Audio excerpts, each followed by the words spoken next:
В помещениях новой школы сейчас тишина, как в библиотеке. Это означает, что все основные строительные работы уже завершены. Установлены двери и окна, смонтирована сцена огромного актового зала. На полу спортзала уложено специальное безопасное матовое покрытие. Образовательное учреждение в Плиеве готово на 90%, говорит подрядчик. В данный момент малярные работы проводим.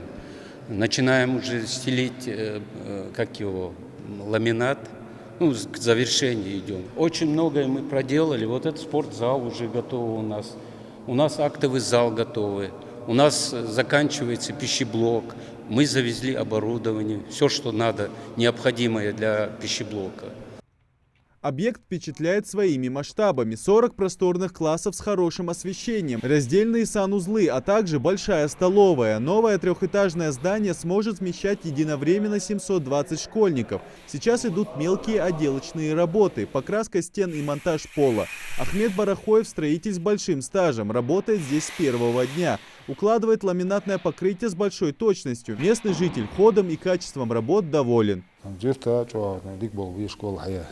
Берешті ян дайық ақсы дезіш дуаш нуанош санте халқы сәкт дезі дезіш юттиқи цағыз үшметті декшметті несіне школ ақ чух бә бол құшшан бәлмігой унацан ер ко бәрбәлчі дәхәжчі хәжчі хозметі геққирын ислам.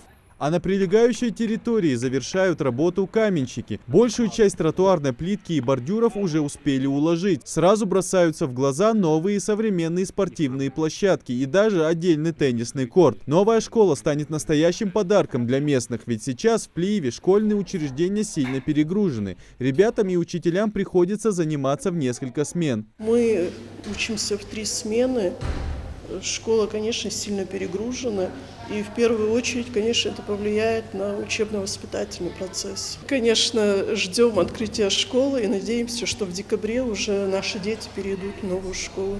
После завершения основных строительных работ дорогу к социальным объектам заасфальтируют. Также проведут дополнительное наружное освещение. По срокам сдачи объекта наметили на конец года. Однако подрядчик заверил, что работы будут закончены гораздо раньше. Идрис Ижиев, Магомед Белакиев, Новости 24.